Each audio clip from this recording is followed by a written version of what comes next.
Assalamualaikum warahmatullahi wabarakatuh. Alhamdulillahirabbil alamin. Asyhadu an la ilaha illallah wahdahu la syarikalah wa asyhadu anna Muhammadan abduhu wa rasulun nabiyal ba'da. Allahumma shalli wa sallim ala sayyidina wa habibina wa syafi'ina sayyidina maulana Muhammad. Rabbi shrah li sadri wa yassir li amri wahlul 'uqdatam min lisani yafqahu qawli. Alhamdulillah, pemirsa Pal TV yang dirahmati Allah dimanapun Anda berada, senang sekali bisa berjumpa Anda kembali bersama dengan aku, Cek Doli. Tentu saja dalam program yang kita tunggu sama-sama guna membekali kita untuk ilmu dunia maupun di akhirat kelak, yaitu program Cawisan, program ceramah dan tausiah agama Islam, edisi kali ini 5 Safar 1444 Hijriah bersamaan dengan tanggal 2 September 2022 Miladiah. Nah, kalau kita bicara tentang hari ini, tema yang akan kita bahas yaitu adalah harta antara berkah dan petaka. Sebagaimana pemirsa kita ketahui betapa banyak manusia yang hari ini tidak menghiraukan lagi bagaimana cara memperoleh rezeki dengan jalan halal atau haramnya. Nah, kali ini telah hadir di tengah kita bersama di studio kita yaitu Al-Mukarram, gurunda kita tercinta, Habibana Habib Hasan bin Husain Al-Madihij Al-Hafiz. Assalamualaikum Ustaz. Waalaikumsalam warahmatullahi wabarakatuh. Sehat Ustaz? Alhamdulillah, khair, alhamdulillah. Walaupun cuaca dan kondisi kurang bersahabat Ustaz. Iya, mendung, hujan. Alhamdulillah. Jadi insyaallah banyak flu yang mungkin menyerang masyarakat Ustaz. Kita doakan juga Ustaz kepada pemirsa juga, kita juga dimanapun Anda berada dalam kondisi sehat Ustaz. Amin, ya. amin, Dan kondisi Allah yang kondisi mungkin dalam perjalanan mudah-mudahan dalam kondisi yang aman Ustaz. Amin, ya. amin. Kondisi mungkin jalan licin tadi Ustaz. Insyaallah ya. Sempat macet, ya macet. Luar biasa Ustaz ya. Nah, Ustaz, hari ini kita akan membahas tema tentang masalah harta antara berkah dan petaka Ustaz. Nah, kalau kita bicara harta, ini adalah hal yang paling dikejar oleh Ustaz ya. Naam. Sampai sekarang mungkin ada sebagian kita mungkin tidak menghiraukan lagi bagaimana mencari jalan rezeki itu dengan haram atau halalnya Ustaz. Ada peribahasa juga kadang-kadang yang haram saja susah dicari Ustaz. Betul. Apalagi halal seperti itu kan. Nah, Ustaz, kami persilakan Ustaz mungkin dengan waktu seluas-luasnya Ustaz untuk menjelaskan tema kita hari ini, harta antara berkah dan petaka Ustaz. Falyatafadhal masykur Ustaz. Amin. Bismillahirrahmanirrahim. Alhamdulillah wassalatu wassalamu ala Rasulillah Sayyidina Muhammad ibni Abdillah wa ala alihi wa sahbihi wa man wala. Subhanaka la ilma lana illa ma 'allamtana innaka antal alimul hakim. Rabbi shrah li sadri wa yassir li amri wahlul 'uqdatam min lisani yafqahu qawli. Pemirsa Pal TV di acara Cawisan dimanapun Anda berada, alhamdulillah di hari ini kita kembali dipertemukan di program yang mulia ini untuk sama-sama mempelajari dan belajar tentang agama. Alhamdulillah, pada kesempatan kali ini tema yang akan kita angkat dan kita bahas adalah berkenaan tentang harta antara berkah dan petaka. Sebelum kita memulai tema yang akan kita bahas, kami akan mengutip terlebih dahulu firman Allah Subhanahu wa taala yang berhubungan dengan harta benda. Allah taala berfirman, "Al-malu wal banuna zinatul hayatud dunya." Harta dan anak itu merupakan perhiasan kehidupan dunia. Dalam ayat lain Allah taala berfirman, "Wa tuhibbunal mala hubban jamma." Dan kalian itu amat sangat cinta terhadap harta. Di ayat lain Allah juga menyatakan, "Wa innahu lihubbil khairi lasyadid." Sungguh manusia itu punya kecintaan yang amat terhadap harta. Di sisi lain Nabi kita Muhammad SAW juga pernah menjelaskan tentang betapa manusia itu sangat berambisi dalam hal mendapatkan harta. Sehingga beliau pernah bersabda dalam sebuah hadis, "Lau kana li bani Adam wadiyan min zahabin." Kalau manusia itu seandainya sudah memiliki 2 lembah yang berisi emas, pasti dia masih menginginkan yang ketiga. Kalau dia sudah mendapatkan 3, pasti dia menginginkan yang keempat. Demikianlah kecenderungan manusia itu terhadap harta. Dan harta itu sendiri pada hakikatnya bukanlah sesuatu yang tercelah, bukanlah sesuatu yang tidak boleh kita raih dan kita cari. Karena harta juga bisa menjadi penunjang kita untuk bisa mendapatkan kebahagiaan di dunia dan di akhirat. Itulah sebabnya Nabi SAW pernah mendoakan salah satu sahabat beliau agar Allah Ta'ala banyakkan hartanya, agar Allah jadikan dia sebagai orang kaya. Sahabat tersebut adalah sahabat Anas bin Malik. di mana Nabi SAW pernah berkata kepada Anas dalam doa beliau, "Ya Allah, panjangkan umur Anas, banyakkan anaknya, banyakkan hartanya, dan masukkan dia ke surga." Kalau seandainya banyak harta itu merupakan sesuatu yang tercela, maka Nabi tidak mungkin mendoakan sahabat yang beliau cintai agar hartanya dibanyakkan oleh Allah Subhanahu wa taala. Jadi tercela atau tidaknya harta itu tergantung dengan masing-masing individu. Tergantung bagaimana cara mereka mendapatkannya, cara mereka menginfakkannya, dan ambisi mereka dalam mendapatkannya. Jadi disitulah terlihat tercela atau tidaknya harta yang kita cari. Pemirsa TV One, pemirsa Val TV dimanapun Anda berada. Kemudian dalam sebuah riwayat disebutkan bahwasanya manusia itu sering dibuat lalai dari mencari harta. Sehingga karena mengejar harta mereka akhirnya lupa dengan akhirat. Nah, inilah yang membuat harta itu menjadi tercela. Ketika kita terlalu bersemangat untuk mengejarnya, sehingga membuat kita lupa bahwa kita ini akan berada di akhirat dan mempertanggungjawabkan apa yang kita ambil, apa yang kita raih, dan apa yang kita cari. Nah, itulah yang membuat harta akhirnya menjadi tercela. Karena apa? Karena ada banyak orang yang dibuat lalai dari harta. Nah, hal itu juga yang pernah Allah Ta'ala ingatkan kepada hamba-hambanya di dalam Al-Quran. Dalam firman-Nya Allah berfirman, "Ya ayyuhalladzina amanu la tulhikum amwalukum wala auladukum an dzikrillah." Wahai orang-orang yang beriman, janganlah sampai harta kalian dan anak-anak kalian membuat kalian lalai dari mengingat Allah Subhanahu wa taala.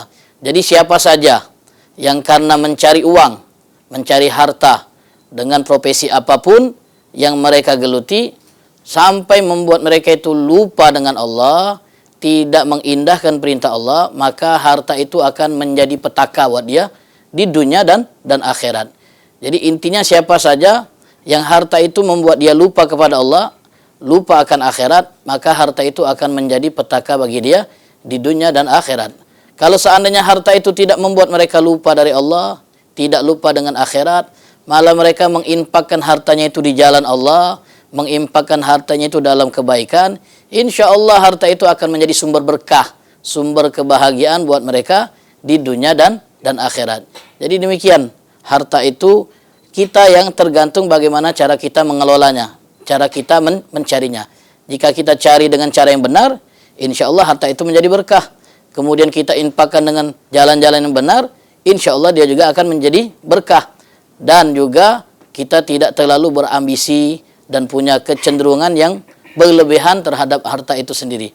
Insya Allah harta itu akan menjadi sumber keberkahan bagi kita di dunia dan akhirat. Insya Allah. Masya Allah, Bib. Tadi kalau kita bicara tadi, Islam tidak melarang kita untuk mencari harta. Tidak dilarang, tidak dilarang. Asal bagaimana cara dan jalannya, Bib. Betul. Kalau kita melihat dari kutipan hadis, Bib, ya, dan makanan dari barang yang haram, minuman yang dari yang haram, pakaian dari yang haram, dan diberi makan dengan makanan yang haram, maka bagaimanakah Allah akan mengenakan doa, Bib, ya? Ini berpengaruh dengan doa, Bib, ya. Ini bagaimana, Bib, dengan masalah hadis yang hadis Muslim ini, Bib, terkait masalah Allah tidak mengenakan doa kalau kita dari barang haram, makanan yang haram, Bib. Di antara salah satu dampak harta yang haram itu bisa membuat doa kita tidak diijabah oleh Allah. Seperti yang tadi antum sebutkan dalam hadis riwayat Muslim tadi. Sebab Allah itu indah, Allah itu baik, tidak mau menerima kecuali sesuatu yang baik pula. Allah Ta'ala mengharamkan kita untuk mencari harta dari cara yang haram. Maka kalau seandainya kita mendapatkannya dengan cara yang haram tadi, Allah tidak berkenan menerima ibadah-ibadah kita dan mengijabah doa-doa kita. Ini luar biasa, Bib. Jadi menjadi harus pemirsa ya, warning buat kita semua, Bib, ya, peringatan buat kita bahwasanya kalau kita dari makanan barang haram, pakaian haram, Bib, ya. Termasuk kalau ibadah, mungkin kalau dari pakaian haram, Allah tidak mengenakan doa kita, Bib, ya, dan ibadah kita. Bib, kalau bicara berkah nih, Bib, ya. Kalau bicara berkah mungkin Habib bisa menguraikan, Bib, ke pemirsa kita bagaimana sih ciri-ciri kita dapat harta yang berkah itu, Bib. Nah, keberkahan harta itu sendiri dilihat dari bagaimana cara orang mengelolanya. Kalau seandainya uang yang dia miliki itu banyak ia gunakan untuk hal-hal yang sifatnya baik, sifatnya sosial, insya Allah itu termasuk salah satu tanda berkah harta. Kita melihat ada orang yang punya uang 100 juta, dibelikan tas, satu tas harga 100 juta. Lalu apa yang dia dapatkan dari tas tadi? hanya kepuasan Gimana? karena mendapatkan barang-barang bermerek. Tapi ada orang yang punya uang 100.000, kemudian 10.000 dia berikan kepada fakir miskin, pengemis. Kemudian 20.000 dia belikan kepada orang yang membutuhkan lainnya. Dia belikan nasi, kemudian dia sedekahkan kepada orang yang kelaparan. Jadi dari uang 100.000 banyak pahala yang dia dapat. Sementara yang 100 juta tadi tidak ada pahala yang dia dapat. Hanya diberikan barang yang dia inginkan, kemudian selesai. Tidak ada nilai-nilai positif, tidak ada nilai ibadah di dalamnya. Dari situ kita bisa melihat nilai keberkahan harta itu. Jadi bagaimana orang itu bisa menggunakan harta yang dia punya untuk mendapatkan pahala dari Allah Subhanahu wa taala. Masya Allah Beb, luar biasa. Jadi ini berkaitan masalah harta lagi nih Beb ya. Tadi kalau Habib bilang keberkahan harta tuh bagaimana dia memanfaatkan Beb ya, harta tersebut Beb ya. Nah kalau kita bicara masalah petaka nih Beb ya. Kalau petaka tadi luar biasa, kalau dari ancaman Habib tadi sampaikan tadi, kalau kita bicara ada orang yang mungkin fenomena masyarakat ada yang korupsi, menipu, Beb, mencuri. Tapi itu tiap mengeluarkan hari-hari sedekah Beb. Dan malah dia mungkin rutin Beb. Dan atau apakah ini sebuah label atau bagaimana nih? Ini gimana Beb ini Beb? Iya tadi ada banyak orang yang takut miskin dan ingin kaya, ingin punya banyak uang, akhirnya menghalalkan segala cara dengan korupsi, manipulasi dan sebagainya. Oke, Beb, kita lanjutkan lagi Beb. Pemirsa, kita akan lanjutkan kembali tema kita harta antara berkah dan petaka dengan Habib Hasan. Insya Allah tadi luar biasa menariknya. Kita akan bahas lagi di segmen kedua di setelah yang satu ini. Insya Allah.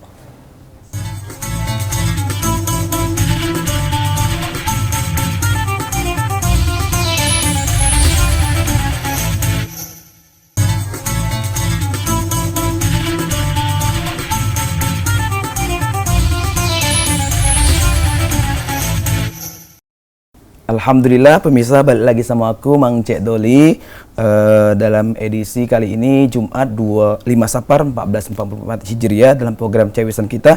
Nah, kalau kita melihat kembali pemirsa ya, betapa banyak manusia pada hari ini mungkin mencari rezeki tanpa memperhatikan aturan syar'i. Yang tadi kami sempat jelaskan di awal, betapa banyak orang hari ini dengan mencuri, menipu, bahkan memanipulasi dan hasil dari korupsi.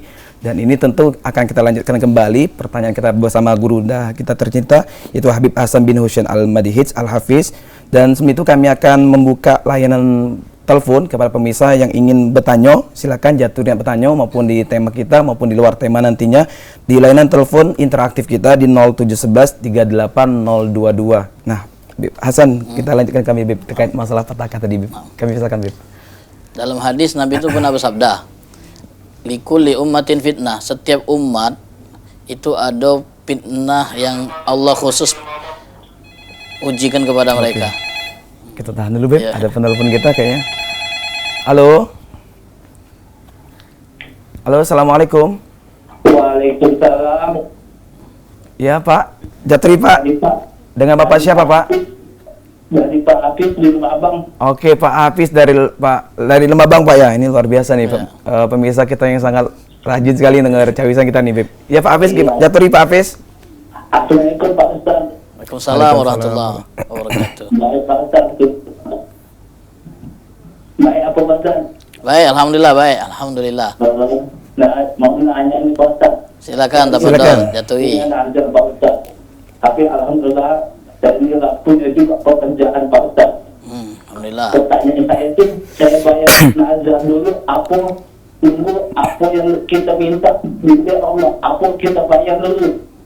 Nazar itu Pak Ustaz. Nazar yang boleh tak Pak Ustaz, saya seperti Pak Ustaz. Oke.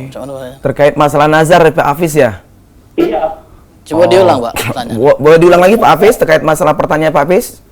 Saya berkata juga. Gimana Pak Hafiz? Pertanyaannya nazar? Bagaimana melaksanakan nazar dengan? Tidak, maksud saya itu apa? Saya kan mau minta jodoh Pak Ustaz. Oke. Jadi Allah, saya itu ada nazar kalau saya diberi jodoh oleh Allah, saya akan nazar. Yang bagus itu apa? Tapi saya sudah berusaha Pak Ustaz. Lancar rezeki. Dan kita rezeki ini belum ada dapat jodoh nih Pak Ustaz. Siap. Saya itu gimana Pak? Apa saya nunggu dulu atau kita bayarlah jalur kepada Allah? Tapi janji saya ini, janjinya tidak main-main Pak Ustaz. Malahan saya bersumpah Pak Ustaz, kalau Allah menjadi aku jodoh Pak Ustaz. Oke. Saya dapat jodoh, tapi umur 34 ini belum dapat Pak Ustaz. Gimana? Bukan saya tidak usaha Pak Ustaz, saya sudah usaha, tapi belum dapat jodoh ini Pak Ustaz. Ya. Itu aja pertanyaan saya Pak Ustaz. Oke, siap. Terima kasih. Ya, siap Pak Hafiz. Makasih Pak Hafiz. Semoga sehat Pak Hafiz. Nah, Beb, terkait masalah minta jodoh tapi ada bernazar sampai bersumpah kalau dapat jodoh. Nah, ini gimana Beb? Iya, kalau memang kita sudah terlanjur bernazar sama Allah, apalagi dikuatkan dengan sumpah pula tadi. Iya. Dengan catatan kalau Allah Ta'ala datangkan dan temukan dengan jodoh, aku bernazar ingin lakukan sesuatu. Artinya kita belum wajib menjalankan nazar itu kalau memang apa yang kita minta belum dapat. Misalnya kita tadi minta jodoh, jodoh kita belum bertemu, ya berarti kita belum wajib menunaikan nazar yang kita ikrarkan kepada Allah. Tapi kalau seandainya Allah pertemukan dengan jodoh dan nazar itu masih kita ikrarkan, belum kita batalkan misalnya, ya wajib kita tetap menunaikan nazar itu. Walaupun ternyata prosesnya antara kita dapat jodoh itu cukup panjang dari nazar kita tadi. 2 tahun kemudian, 3 tahun kemudian, ya wajib tetap kita menunaikan nazar kita kepada Allah Subhanahu wa taala. Karena kita sudah terlanjur masang nazar. Itulah sebabnya agak hati-hati kita ni dalam bernazar. Kalau bernazar juga ukur dengan kemampuan. Pacak tak menunaikan nazar tu. Jangan kita bernazar kalau dapat jodoh puasa setahun penuh. Bahaya pula itu, kita takut tak sanggup. Atau nazar-nazar berat yang lainnya. Kalau nazar yang ringan-ringan puasa sehari, solat misalnya malam seminggu, jangan yang berat-berat kalau nazar. Jadi ukur dengan kemampuan. Yang beli ayam, korban dan sebagainya lah. Allah alam. Oke, jadi masalah nazar di BP. Iya. Terbiasa. Jadi kita kalau bisa nazar yang ringan-ringan BP. Ringan-ringan ya. Agak tidak sanggup menjalankannya BP. Lah berdosa pula. Kita juga berdosa dan mau petaka juga BP buat kita. Oke Beb, tadi terkait masalah petaka tadi Beb. Masalah tadi dapat hasil dari korupsi, mencuri, tapi tetap melaksanakan sedekah, infak mungkin atau melakukan kebaikan lain. Ini bagaimana Beb? Ya, jadi kita jangan tertipu dengan wong yang galak bersedekah, galak berderma, galak mantu wong. Sementara harta yang dia dapatkan itu dengan cara yang haram, duit hasil korupsi, ngumbur ke wong. Ya, duit hasil manipulasi, kemudian ngumburkan wong tua atau melok bangun masjid dan sebagainya lah. Dia pengen mencuci uang yang dia dapat dengan cara yang haram itu dengan cara disedekahkan. Tidak bersih duitnya itu. Allah tak terima, Allah tak lihat apa yang dia keluarkan. Karena Allah tadi indah cuma nerima amal-amalan yang indah. Allah baik cuma nerima amal-amalan yang baik. Jadi duit haram yang disedekahkan tak Allah terima. Duit haram yang dia unjukkan ke panti asuhan, Allah tak terima. Karena duit haram. Duit yang dia dapatkan dengan cara yang tak halal. Berharap pahala darinya, tak ada cerita. Tak ada cerita itu. Jadi tak bakal diterima oleh Allah Subhanahu wa taala. Tidak ada nilai BP. Tak ada nilai. Malah itu jadi petaka buat dia. Malah Allah Ta'ala murka. Berani nian kau mempersembahkan untuk aku duit kotor. Kau berharap pahala, tapi yang kau persembahkan duit kotor. Marah Allah Ta'ala. Kalau fenomena kita lihat Beb, mungkin kebanyakan masyarakat tidak tahu Beb, atau mudah mengetahui ya mungkin yang si A tadi mungkin bersedekah dengan jalan tadi mendapatkan harta tadi dengan jalan. Nah sekarang kaitan dengan yang nerimo. Iya, Beb. Kalau yang nerimo itu tidak tahu duit itu berasal dari mana, terima beda apa-apa. Dia udah menanggung dosa apa yang dia dapat, apa yang dia terima. Nah, kalau dia tahu dan dia bisa memastikan duit itu duit haram, wajib nolak. Dia tahu ini duit hasil korupsi, nak diajak bagi dua dapat potongan gitu. Haram, tak boleh diterima. Kalau yakin itu duit korupsi. Tapi kalau kita masih sama-sama duit ini duit korupsi, apa duit gaji dia murni? Nah, masih sama kan? Nah, sikap kehati-hatian warok kan istilahnya kan kita nolak kehati-hatian. Tapi tetap boleh nerimo dengan kita beralasan mungkin itu duit dia nian, duit gaji bukan duit hasil korupsi. Jadi demikian. Ini Masya Allah, luar biasa Beb. Tadi kalau tadi bicara harta ini antara berkah dan haram. Mungkin ada Habib sampaikan lagi Beb terkait masalah dalilnya ataupun haram dan petakannya. Jadi antum tadi singgung di awal kan? Iya. Zaman sekarang ini ada istilahnya nyari yang haram besaro. Saro, iya Beb. Apalagi nak nyari yang halal. Oh, itu kalimat-kalimat yang memang betul-betul menjerumuskan. Iya. Sebenarnya kalau nak nyari yang halal itu mudah. Asak sesuai dengan apa yang kita butuhkan. Wong sekarang ini nak berlebih dapatnya tu. Butuhnya 10.000, nak dapat 100.000. Nggak kurang terus Beb. Iya. Karena kita ini kadang-kadang butuhnya berlebih, istilahnya itu pengennya yang lebih, akhirnya kita pengen dapat banyak. nak dapat banyak, dak pacak dengan cara gawe yang halal. Akhirnya nyari ser-seran dengan cara yang haram. Gaji 4 juta, tunjangan ada, masih nak ser-seran. Nyari duit lewat. Nyari duit haram. Ada peluang. Ada peluang laju. Laju. Itulah sebabnya kita pernah membaca juga, Ustaz. Di antara tantangan kita zaman sekarang ini adalah nyari duit halal. Tantangannya itu. Karena peluang untuk dapatkan cara yang haram itu besar nian. Terbuka nian. Apalagi wong yang begawi di pemerintahan, di tempat-tempat yang istilah zaman sekarang ini basah. Kadang kita juga sedih, miris. Di sekolahan masih ada yang namanya suap menyuap untuk bisa masuk ke dalamnya. Kita dengar itu. Jadi kalau anak kau nak masuk sekolah favorit ini, bayar 25 juta. Biar kami masuk ke namanya. Di sekolahan. Ya, jadi anak kita dididik dari awal nian untuk tahu tentang hal-hal seperti ini. Belum lagi kita tahu kan, kalau nak menjabat ada yang namanya money politik ini. Jadi uang itu berbicara. Sekarang ini segala hal dikaitkan dengan uang. Uang juga tak peduli. Yang penting aku boleh duit. Apa yang aku pengen bisa aku dapatkan. Inilah tantangan kita. Apalagi kalau kita hidup di tengah lingkup yang mereka itu, yang ada di sekitar kita tuh bermain seperti itu, Ustaz. Tantangannya. Lingkungan. Kadang terbawa, kalau kita bisa nahan diri, itu jihad. Lajulah kamu. Dikatoi gitu. Ay, sok suci nian. Sudahlah. Melok baiklah gawe ini. Dikatoi gitu. Gawe lemak. Basah ini. Dikatoi gitu. Sok suci dan apa-apalah. Nah, ini tantangan.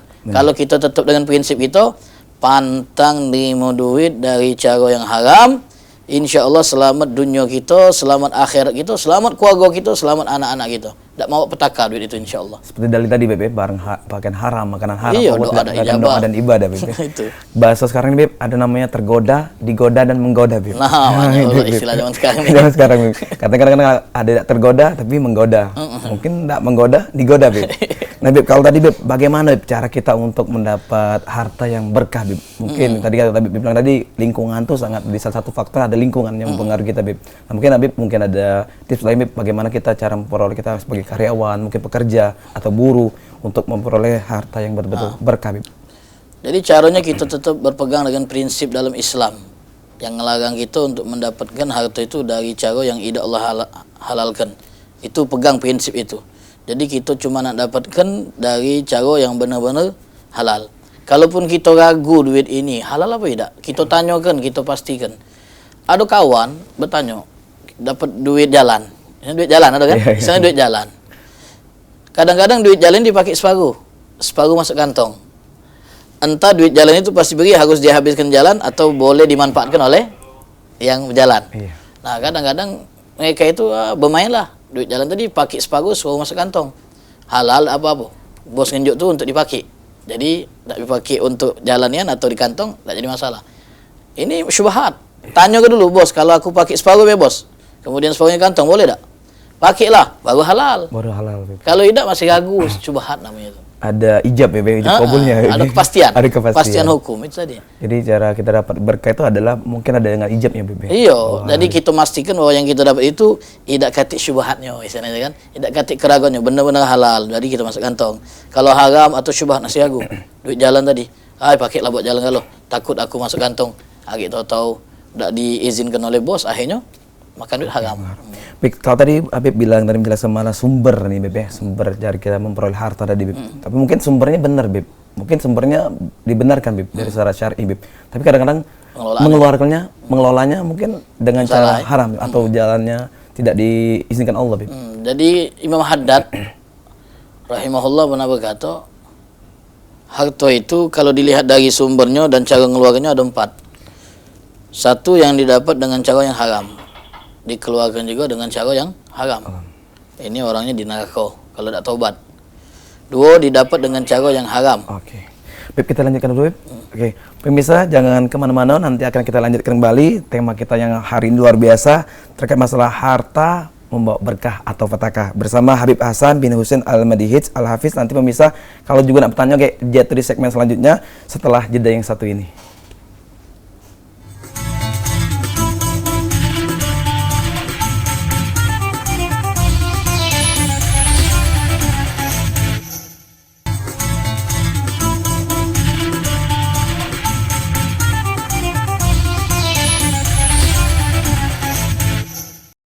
Alhamdulillah pemirsa, balik lagi sama aku dengan Cek Doli dengan tema kita pada sore hari ini yang kami nilai kalau tema ini adalah tema yang hot ya pemirsa ya, yang harus kita betul-betul menyimak penjelasan dari guru indah kita terinca, yaitu Habib Hasan bin Husein Al-Madihij Al-Hafiz.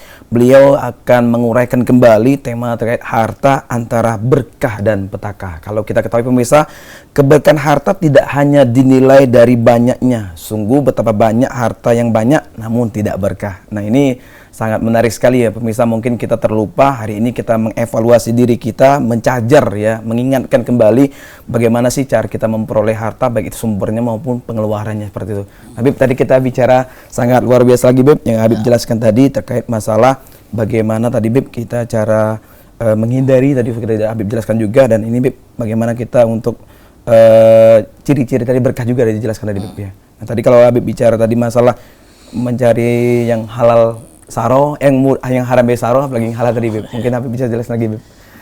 Jadi balik lagi dari yang kita bahas tadi, masalah pengelolaan harta. Iya.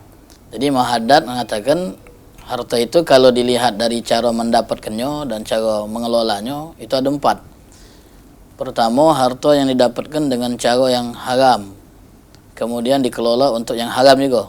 Pelakunya ini di neraka, kecuali kalau dia sempat bertaubat, maka urusannya itu kepada Allah. Kemudian kedua, harta yang didapat dengan cara yang haram tapi dikelola dengan cara yang baik. Seperti tadi, diletakkannya di tempat-tempat baik, nyumbang pembangunan masjid, nyantuni anak yatim dan sebagainya lah. Maka pelakunya tetap berada di neraka, karena Allah tak bakal nerima apa yang dia lakukan. Ibaratnya kalau kata Imam Sufyan As-Tsauri, wong yang penghasilannya itu dari cara yang haram, kemudian dia keluarkan untuk hal-hal yang baik, itu ibarat wong yang nyuci najis pakai air kencing. Jadi bukan nambah suci najis itu, nambah banyak ke najis, nambah banyak kotoran. Itu yang kedua. Yang ketiga, wong yang cara dapatkan hartanya baik, tapi pengelolaannya yang buruk. Duit yang dapat dengan cara yang halal tadi dibuatnya untuk poya-poya, bersenang-senang, dugem dan sebagainya, budak-budak zaman sekarang ini. Nah, maka duit itu jadi petaka juga buat dia. Dia juga di neraka kalau tak sempat taubat. Yang terakhir ini yang paling baik. Duit yang didapat dengan cara yang baik, dikelola dengan cara yang baik juga.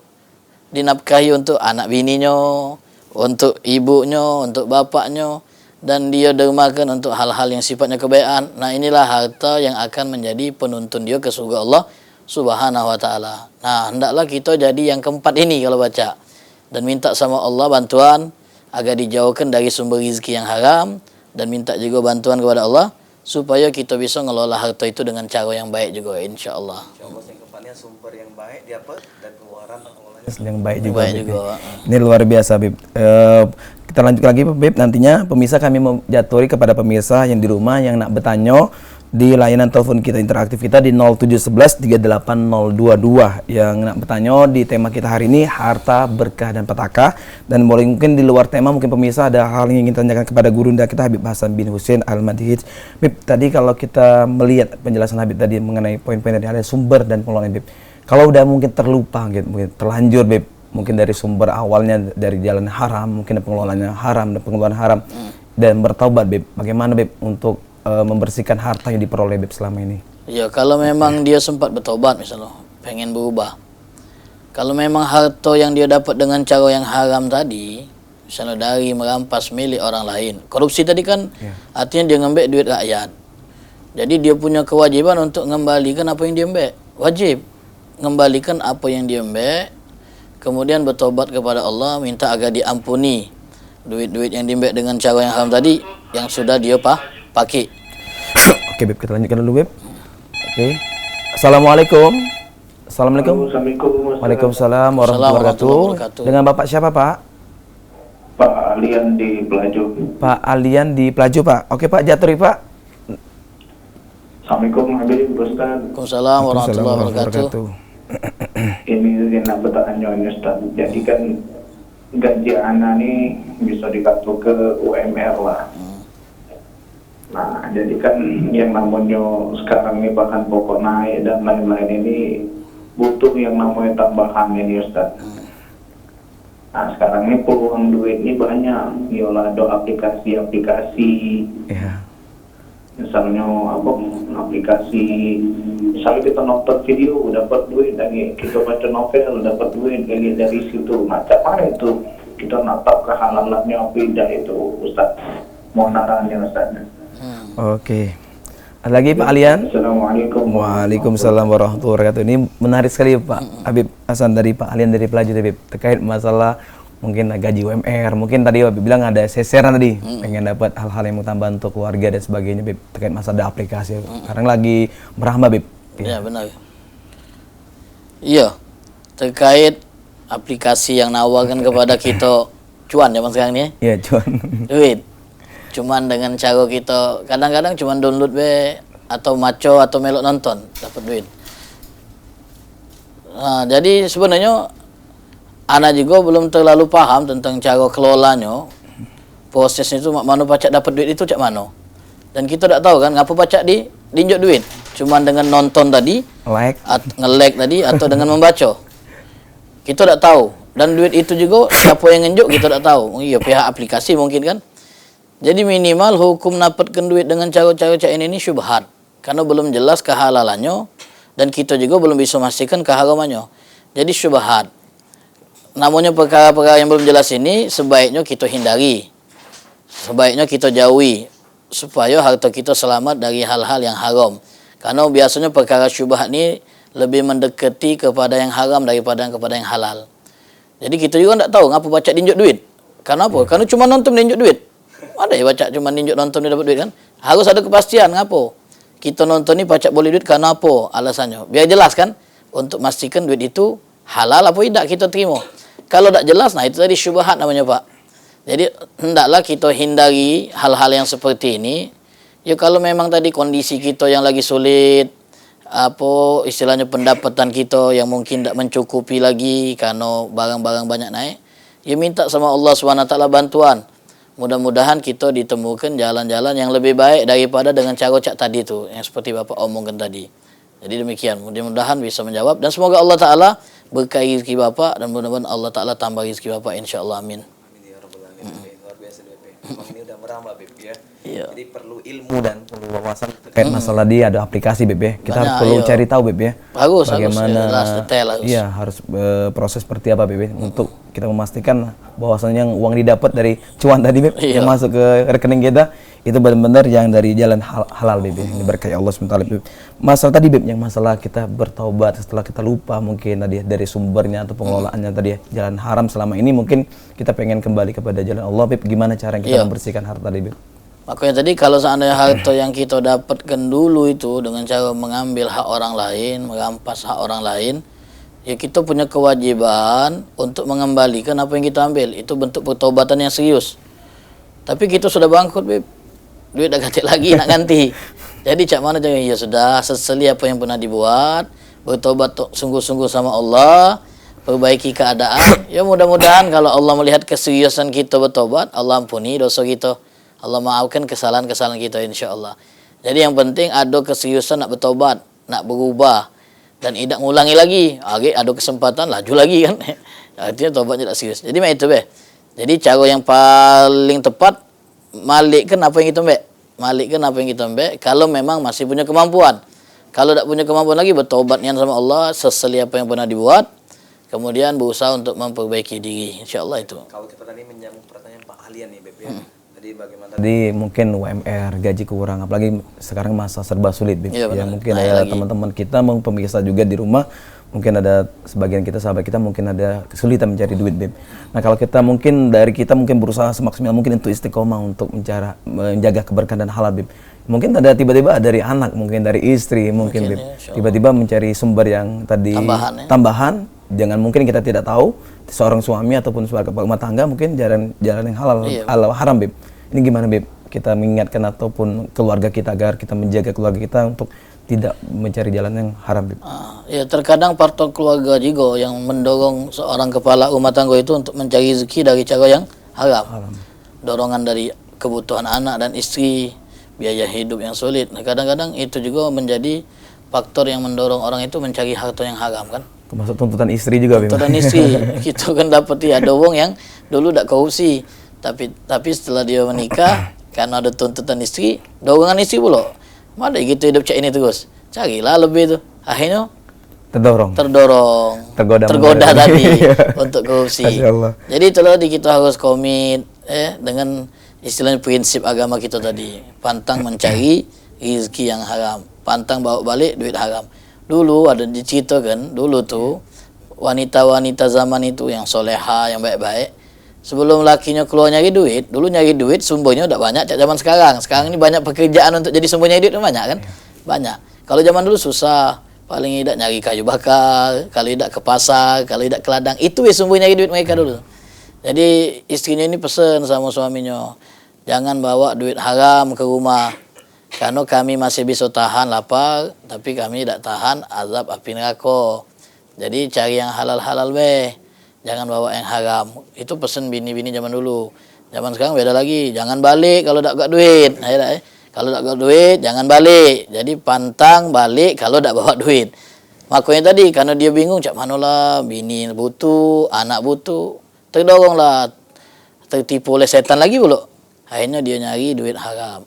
Kadang juga bukan karena faktor itu, karena tamak, rakus, tidak puas. Padahal gajinya lah miliaran, gaji ratusan juta, penghasilannya lah banyak. Kening sampai gendut. Kening sampai gendut. Masih nak nyari duit dari cara yang tamak. Itu tadi yang kata Nabi tadi kan, dapat 2 lembah yang berisi emas, masih nak nyari yang ketiga. Dapat yang ketiga, nak 4. Yang bisa memenuhi kepuasan manusia itu cuma tanah kuburan tu lah. Kalau sudah disumpel tanah kuburan, selesai dia dari ambisi dia untuk dapatkan dunia. Itu kata Nabi Muhammad sallallahu alaihi wasallam. Zaman kita sekarang ini juga banyak orang yang lebih memenuhi, istilahnya itu bukan kebutuhan lagi. Mereka itu terkadang sudah terpengaruh dengan gaya hidup. Sekarang gaya hidup. Budak-budak zaman sekarang HP nak iPhone. Nak yang bagusnya, nak bermerek kan, pakai nak brand dan sebagainya. Luar biasa nih BP. Jadi kalau kita bicara atau orang memenuhi kebutuhan hidup mungkin cukup gaji BP, tapi memenuhi keinginan hidup, gaya hidup tadi dan ini sangat tantangan lebih besar di era sekarang seberapa sulit BP. Nah BP, kalau tadi kita bicara tantangan BP, tadi ada pengaruh mungkin dari lingkungan BP, termasuk juga dari keluarga tadi, istri BP. Duit ado, abang disayang, duit ado, abang duit kate, abang melayang. Nah ini Beb ya, bagaimana mungkin kita memproteksi Beb, ya memproteksi diri kita, mungkin keluarga kita tadi agar memang betul-betul kita untuk menjadi manusia yang qanaah Beb ya, cukup, merasa cukup ya. Korelasinya kan qanaah ini Beb ya, pasti kan. Nah, ini gimana Beb, mungkin? Ya Nabi pernah bersabda. Oke, Beb kita lanjutkan dulu Beb. Pemirsa, ini luar biasa, menarik sekali pembahasan kita terkait masalah harta, berkah dan petaka. Kita akan lanjutkan kembali setelah jeda yang satu ini.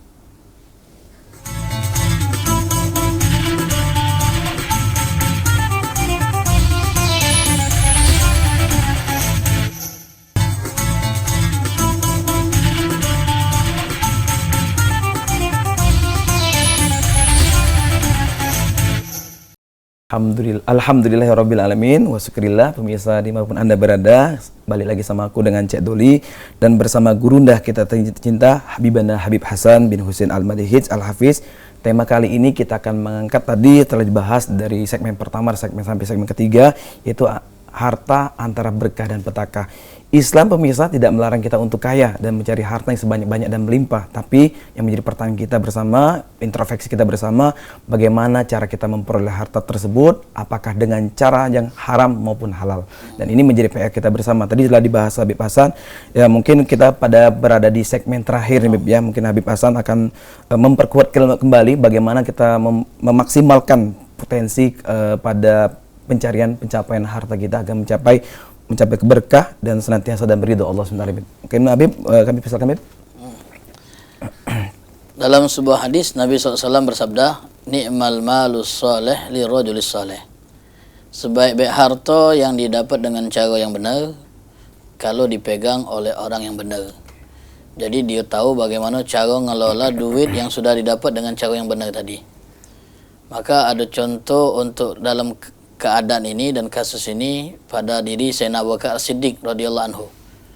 Abu Bakar Siddiq itu kaya. Dia punya sumber penghasilan dari berdagang. dan kita tahu bagaimana cara beliau ngelola hartanya. Hartanya itu hanya diperuntukkan untuk Allah dan perjuangan Rasulullah sallallahu alaihi wasallam. Saking banyaknya jasa Sayyidina Abu Bakar kepada Islam dan kepada Nabi dalam hal pengorbanan beliau dengan harta yang beliau punya, sampai-sampai Nabi pernah muji beliau. Kata Rasulullah SAW, "Ma nafa'ani malun qad." Tidak pernah harta orang yang memberi manfaat kepadaku seperti harta yang dimiliki oleh Abu Bakar. Tak ada duit wong yang paling manfaat untuk aku seperti duit Abu Bakar, kata Nabi SAW. Dengar pujian Nabi ini nangis Sayyidina Abu Bakar. Kemudian beliau berkata, "Wahai Rasulullah, bukankah aku dan hartaku itu hanya aku persembahkan untukmu?" Jadi beliau mempersembahkan diri dan hartanya untuk Nabi dan perjuangan Nabi Muhammad SAW. Makanya hartanya itu dihabiskan untuk Islam dan Muslimin. Jadi beliau juga pernah mensedekahkan seluruh hartanya untuk persiapan pasukan yang hendak berjihad di jalan Allah. Ini contoh orang yang tahu bagaimana cara mengelola harta. Dan ini juga dilakukan oleh sahabat Nabi yang lain yang kaya-kaya. Jadi sahabat Nabi itu ada yang kaya. Abdurrahman bin Auf kaya-kaya. Utsman bin Affan kaya-kaya. Tolha bin Ubaidillah kaya-kaya. Jadi banyak yang kaya dari sahabat Nabi SAW. Dan Nabi tidak pernah mencela mereka. Karena memang Islam itu butuh dengan sosok-sosok kaya seperti mereka ini, yang bisa menopang perjuangan dan dakwah Islam. Kalau katik orang kaya, mak mana nak memberikan perlengkapan dan persiapan buat orang jihad, mak mana masjid dibangun, mak mana perluasan masjid itu bisa dilakukan. Kalau orang Islam miskin kalau. Jadi Nabi tak pernah larang orang itu untuk hidup kaya. Silakan cari harta, tapi dengan beberapa hal yang harus kita jadikan perhatian. Pertama, carilah jalan yang benar. Kalau nak berbisnis, bisnis yang benar. Silakan nak buka cabang bisnis banyak-banyak supaya harta kita semakin banyak, tak kata yang larang. Kemudian juga kita harus tahu cara ngelola duit yang banyak tu cak mana, supaya bisa menjadi jembatan kita sampai ke surga Allah Subhanahu wa taala. Sebab dengan uang yang kita punya, kita bisa membeli surga. Sebagaimana hal itu dilakukan oleh sahabat Nabi. Utsman bin Affan radhiyallahu anhu itu pernah dapat tawaran dari Nabi. Siapa yang mau memperluas masjid ini dan membeli tanah yang ada di area masjid, aku jamin masuk surga. Tentu orang kaya yang baca ngelakukan itu. Sayyidina Utsman mengeluarkan hartanya, kemudian dapat jaminan surga. Barang siapa yang mau membeli sumur milik Yahudi supaya diwakafkan untuk kaum muslimin, aku jamin masuk surga. Lagi-lagi Sayyidina Utsman yang membelinya. Jadi orang yang tahu bagaimana cara ngelola harta, dia bakal bisa dengan mudah masuk surga Allah Subhanahu wa taala. Bukan semakin sebanyak harta, semakin dia pelit, semakin dia kekeh, semakin dia gunakan hanya untuk memenuhi kebutuhan pribadi dia. Bangun rumah sana sini, rumahnya ada 4, apartemennya ada banyak, ngoleksi mobil mewah. Untuk apa? Semua itu bakal ditinggal. Semua itu bakal kita tak bawa. Tapi kalau kita gunakan duit tadi untuk tabungan akhirat, bekal kita di kemudian hari nanti, itu pasti akan membawa berkah dan manfaat buat orang yang memilikinya. Jadi carilah harta dengan cara yang halal, gunakanlah dengan cara-cara yang baik. Dan juga yang ketiga yang harus kita perhatikan, jangan terlalu berambisi. Jangan terlalu berambisi. Sebab ambisi inilah kadang-kadang yang mendorong wong melakukan hal-hal yang dilarang oleh Allah Subhanahu wa taala. Dan jangan juga terlalu beri waktu kita terlalu banyak untuk mendapatkan harta. Jadi inilah kesimpulan mungkin dari kajian yang kita sampaikan pada hari ini. Mudah-mudahan bisa bermanfaat dan mudah-mudahan Allah Ta'ala lindungi kita dari hal-hal yang bisa membuat kita jatuh dalam murkanya, insyaAllah. Kita simpulkan tadi ada pepatah mungkin kejarlah duniamu seakan-akan kau hidup selamanya, dan kejar akhiratmu seakan kau bakal mati besok. Tadi luar biasa nih Beb ya. Masya Allah Beb tadi Habib mengingatkan kita semuanya, kepada pemirsa juga, bagaimana kita mencari jalan harta rezeki kita dengan cara yang halal Beb ya. Karena kita akan memberikan kepada anak istri kita Beb ya. Dan tentu saja kita menginginkan keluarga yang sakinah mawaddah warahmah Beb ya. Tentu saja bagaimana cara kita memperoleh sumber rezeki dan bagaimana kita mengelola maupun mengeluarkannya belanjanya dengan jalan dari jalan agama maksudnya. Apalagi kita membantu dakwah Rasulullah Beb ya. Ini luar biasa Beb ya. Masya Allah. Jadi mudah-mudahan kita umat Islam ini semuanya Allah kaya Beb ya. Orang-orang Allah rani, Allah murni Beb ya. Allah maha kaya. Dan mudah-mudahan kita insya Allah pemirsa di tengah kita serba susah ini, sulit. Insyaallah mudah-mudahan kita tetap istiqomah Beb, istiqomah dan terjaga, proteksi diri kita dari jalan-jalan yang mungkin Allah tidak ridhoi Beb ya. Nah pemirsa dimanapun Anda berada, sebelum nanti kita tutup bersama nantinya, marilah kita renungi bersama yaitu hadis Rasulullah SAW yang mana Rasulullah SAW bersabda, akan datang kepada manusia suatu zaman di mana seseorang tidak memperhatikan lagi tentang apa yang mereka ambil, konsumsi apakah berasal dari yang halal ataukah yang haram. Hadis riwayat Bukhari nomor 259. Mudah-mudahan ini mengingatkan kita kembali, mari kita bermuhasabah, memproteksi diri kita. Insyaallah mudah-mudahan apa yang sudah terlanjur mungkin kembali kepada jalan Allah Beb ya. Hari ini jadi tantangan tersendiri buat tantangan kita. kita sih Pak. Karena Nabi sudah memprediksi itu kan, akan datang kata Nabi. Akan datang. Di zaman Nabi belum itu. Tapi akan datang Satu zaman Beb. satu zaman. Dimana nanti itu zaman di zaman kita ini. Termasuk dari mencari aplikasi segala macam Beb, proses seperti Jadi ini. tidak peduli lagi, yang penting dapat cuan. Cuan Beb. Mau dari yang halal ataupun yang haram kan? Itu Luar tantangan biasa, itu. Ustaz. Betul kata Mohon doa Beb untuk kita Insyaallah semua dan mudah-mudahan pemirsa ya. kita di rumah. Insyaallah Saling mudah-mudahan doa. kita terproteksi diri kita Amin, dari amin. jalan yang insyaallah haram, yang Allah tidak ridhoi dan Allah benci Amin. maka murka. Dan pemirsa mungkin berakhir juga sesi 4 ini dan ataupun cawisan pada edisi kali ini Jumat 5 Safar 1444 Hijriah. Kita ucapkan suron kasiran kepada Habib Hasan bin Husain Al-Madihij Al-Hafiz. Terima kasih banyak Beb atas kehadiran studio kita. Ya. Semoga Habib sehat selalu dan Amin, insyaallah diberi Allah keberkahan Beb. Dan pemirsa jangan lupa saksikan terus siaran kita program Cawisan hanya di Paul TV pada pukul 3 sore sampai pukul 4. Tentu saja dengan aku Cek Doli dan dari studio Paul TV yang bertugas mengucapkan terima kasih dan kepada Allah kami mohon ampun, istighfar, astagfirullahalazim. Kami tutup dengan wallahul muwafiq ila aqwamit thoriq. Wassalamualaikum warahmatullahi wabarakatuh.